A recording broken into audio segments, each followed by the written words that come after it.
Bismillahirrahmanirrahim. Welcome to my YouTube channel. Today in this video lecture, we will discuss some topics like cytoplasm, structure and function, physiochemical nature of cytoplasm, metabolic and storage role of cytoplasm, cell organelles like endoplasmic reticulum.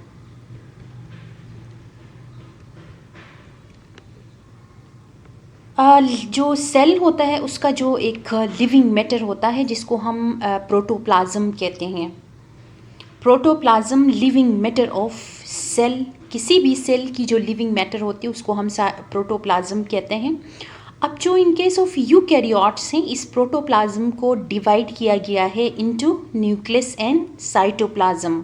हम eukaryotes की बात कर रहे हैं कि protoplast, eukaryotes का जो protoplast है उसको हमने डिवाइड किया है न्यूक्लियस एंड साइटोप्लाज्म के अंदर. अब साइटोप्लाज्म को आप कैसे डिफाइन कर सकते हैं कि it is a region between nuclear membrane and plasma membrane. This is plasma membrane और ये आपके पास न्यूक्लियर रीजन है. न्यूक्लियर मेम्ब्रेन से लेके जो प्लाज्मा मेम्ब्रेन तक के बीच का जो एरिया होता है या जो रीजन होता है, that region is known as cytoplasm. यहाँ पे इस डायग्राम में आपको नज़र आ रहा है, देखें कि इस रीजन से लेके प्लाज्मा मेम्ब्रेन तक जितना भी रीजन है उसको हम साइटोप्लाज्म कहते हैं. अब जो मेजर डिफरेंस क्या है between cytoplasm of prokaryotes and eukaryotes. In case of prokaryotes हम कहते हैं कि मेम्ब्रेन बॉन्डेड ऑर्गेनेल्स नहीं होते हैं in case of prokaryotes cytoplasm के अंदर, और जबकि in case of eukaryotes cytoplasm के अंदर मेम्ब्रेन बॉन्डेड ऑर्गेनेल्स मौजूद होते हैं. उसके साथ साथ एक और डिफरेंस ये है कि in case of prokaryotes cytoskeleton मौजूद होता है जो कि सेल को एक तरह से सपोर्ट दे रहा होता है. नेक्स्ट लेक्चर्स में हम डिस्कस करेंगे कि साइटोस्केलेटन एक्चुअली क्या है, कि साइटोस्केलेटन के अंदर माइक्रोफिलामेंट्स होते हैं. इन माइक्रोफिलामेंट्स या साइटोस्केलेटन का क्या फंक्शन है कि वो एक तरह से सेल को सपोर्ट दे रहा होता है, एक तरह से उनको होल्ड करके रख रहा होता है, जो सेल को सपोर्ट मिलती है, जिससे उस होल्डिंग की वजह से सेल को एक तरह से सपोर्ट मिल रही होती है. तो in case of prokaryotes cytoskeleton मौजूद नहीं होता, और जबकि इन केस ऑफ यूकैरियोट्स जो है वो साइटोस्केलेटन मौजूद होता है. This cytoplasm is major component of both prokaryotes and eukaryotes. Prokaryotes में भी साइटोप्लाज्म होता है और यूकैरियोट्स में भी साइटोप्लाज्म होता है. And what are the physicochemical nature of cytoplasm. अब इसकी कंपोजिशन की अगर हम बात करें तो it is composed of 90% water. कहते हैं कि साइटोप्लाज्म में 90% वाटर होता है, जिसके अंदर स्मॉल मॉलिक्यूल्स भी होते हैं और आयंस भी होते हैं, जिसमें हमारे पास सॉल्ट्स हैं, शुगर है, अमाइनो एसिड्स हैं, fatty acids, nucleotides, vitamins and dissolve gases. और इसी के साथ साथ कुछ लार्ज मॉलिक्यूल्स भी होते हैं जिनमें हमारे पास एग्जाम्पल प्रोटीन्स का है, जो कि कोलाइडल सॉल्यूशंस ये बना लेता है. And inner portion of cytoplasm is called cytosol. अब जो इनर जो पोर्शन है, इनर पोर्शन का मतलब क्या है कि इनर पोर्शन मीन्स के जो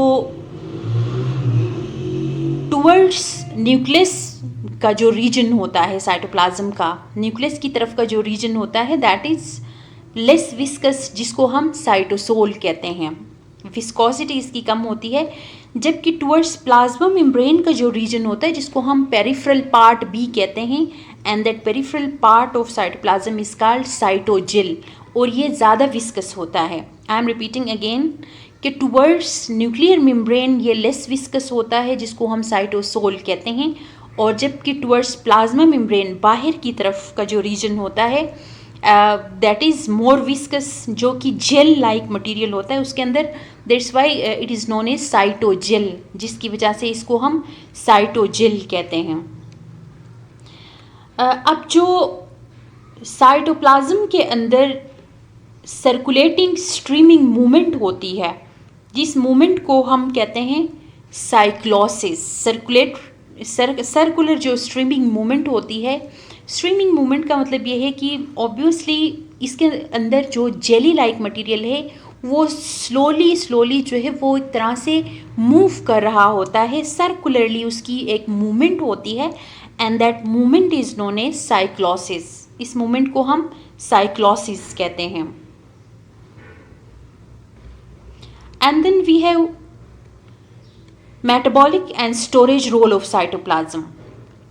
ऑब्वियसली साइटोप्लाज्म एक ऐसा साइट है जहाँ पे स्टोरेज, सेल की स्टोरेज होती है, और उसके साथ साथ वेरियस मेटाबॉलिक पाथवेज होती है या वेरियस मेटाबॉलिक रिएक्शंस होते हैं जो कि साइटोप्लाज्म के अंदर हो रहे होते हैं, जिसमें प्रोटीन सिंथेसिस का प्रोसेस हो रहा होता है, ग्लाइकोलाइसिस आपने सुना होगा, जिसमें ग्लूकोज की ब्रेक डाउन होती है। तो ये मेटाबॉलिक प्रोसेसेस सारे कहाँ हो रहे होते हैं? They are occurring in cytoplasm. और उसी के साथ साथ it is also acting as storage. Compounds के लिए ये स्टोरेज के तौर पे भी काम करता है कि कुछ कंपाउंड्स को ये स्टोर भी करता है, और उसके साथ साथ it is also involve in removal of waste substances. जो वेस्ट सब्सटेंसेस होते हैं उनकी रिमूवल में भी ये फंक्शन परफॉर्म कर रहा होता है। And then next topic is cell organelles. What are cell organelles? In case of eukaryotes, cytoplasm contains highly organized discrete structures which are specific for various cellular functions. कुछ specific structures होते हैं जिनका एक ख़ास टाइप का function होता है, इनका ख़ास स्ट्रक्चर होता है और एक ख़ास फंक्शन होता है। They are known as cell organelles, and all cell organelles are enclosed by membrane except ribosomes. In case of eukaryotes हम बात कर रहे हैं कि तमाम के तमाम ऑर्गेनेल्स के बाहर एक मेम्ब्रेन होती है। सिर्फ राइबोसोम एक ऐसा ऑर्गेनेल है जिसके सराउंडिंग में कोई मेम्ब्रेन मौजूद नहीं होता।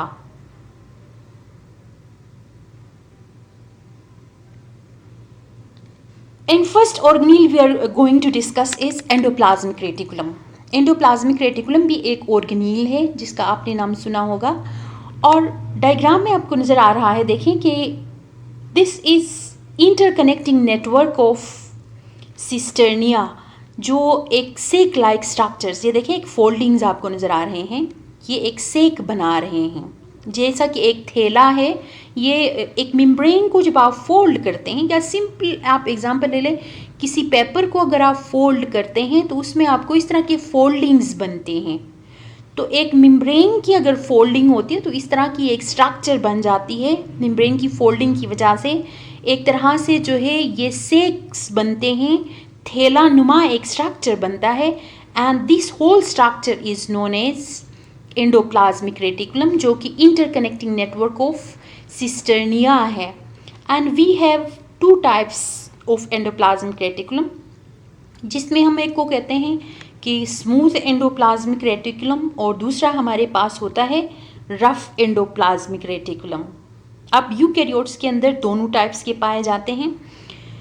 अब हर सेल के अंदर कहते हैं कि each cell contains both smooth and rough endoplasmic reticulum, लेकिन कुछ सेल्स में ये होता है कि कुछ सेल्स में जो स्मूथ एंडोप्लाज्मिक रेटिकुलम है वो ज़्यादा पाए जाते हैं। फॉर एग्ज़ाम्पल हमारा जो स्केलेटल मसल सेल्स हैं, स्केलेटल मसल सेल्स में कहते हैं कि स्केलेटल मसल सेल्स के अंदर स्मूथ एंडोप्लाज्मिक रेटिकुलम ज़्यादा पाए जाते हैं as compare to rough.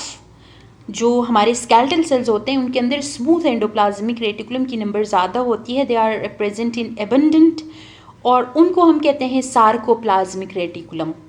Muscle cells के अंदर जो स्मूथ एंडोप्लाज्मिक रेटिकुलम होते हैं उनको हम सार्कोप्लाज्मिक रेटिकुलम कहते हैं। Here you can see that these are the structures. ये जो न्यूक्लियस की तरफ के साइड पे जो नज़र आ रहे हैं they are known as rough endoplasmic reticulum, और जो बाहर प्लाज्मा मेम्ब्रेन की तरफ जो मौजूद है they are known as smooth endoplasmic reticulum. That means कि ये जो फोल्डिंग्स है एंडोप्लाज्मिक रेटिकुलम के, ये न्यूक्लियस से स्टार्ट हो जाते हैं। दिस इज़ न्यूक्लियस, सेंटर में जो आपको नज़र आ रहा है दिस इज़ न्यूक्लियस।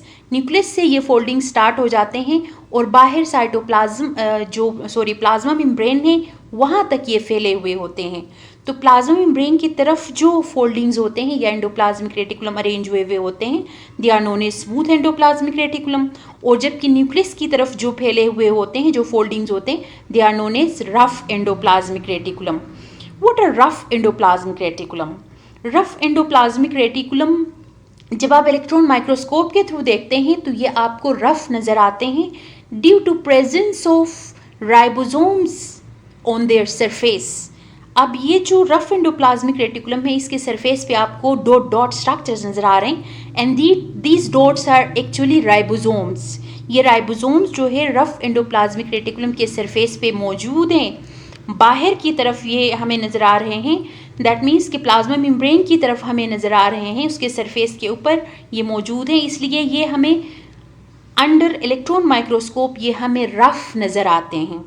जबकि स्मूथ एंडोप्लाज्मिक रेटिकुलम के सरफेस पे कोई राइबोसोम मौजूद नहीं होता, that's why they are looking as rough surface उनका हमें नज़र आता है, इसलिए हम इनको रफ एंडोप्लाज्मिक रेटिकुलम कहते हैं। अब यहाँ से आपको अंदाज़ा होगा कि due to presence of these ribosomes on the surface of rough endoplasmic reticulum they are directly linked और they are associated with protein synthesis. अब क्योंकि राइबोसोम प्रोटीन सिंथेसिस करता है तो इसका ये मतलब हुआ कि rough endoplasmic reticulum are involve in protein synthesis.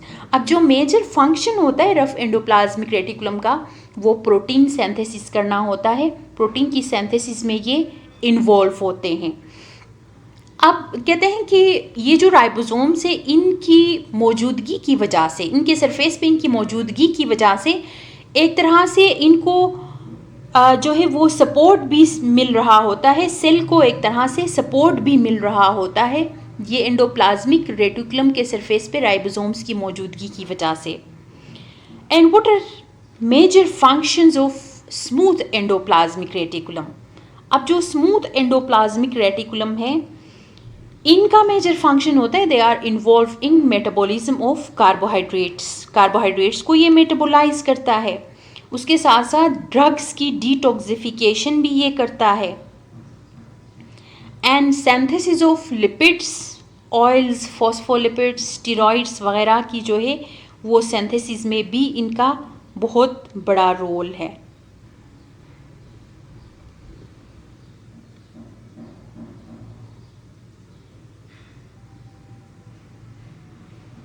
और इसके साथ साथ जो रफ एंडोप्लाज्मिक रेटिकुलम है उसका एक और मेजर और इम्पोर्टेंट फंक्शन है कि it also stores calcium ions. ये कैल्शियम आयंस को भी स्टोर करता है और यहाँ से जब कैल्शियम आयंस स्टोरेज के बाद जब रिलीज़ हो जाते हैं तो ये कैल्शियम आयंस चले जाते हैं हमारे मसल सेल्स में, जहाँ पे मसल सेल्स के अंदर ये मसल सेल्स की कॉन्ट्रैक्शन हो जाती है इस कैल्शियम की वजह से। ये कैल्शियम स्टोर करता है और यहाँ से जब कैल्शियम रिमूव हो जाएगा या यहाँ से इस स्टोरेज में से कैल्शियम निकल जाएगा और जाके हमारे जो मसल सेल्स हैं उनकी कॉन्ट्रैक्शन में कैल्शियम चला जाता है मसल्स में, और जब वो मसल्स सेल्स में चला जाता है तो वहाँ पे हमारे मसल्स की कॉन्ट्रैक्शन स्टार्ट हो जाती है।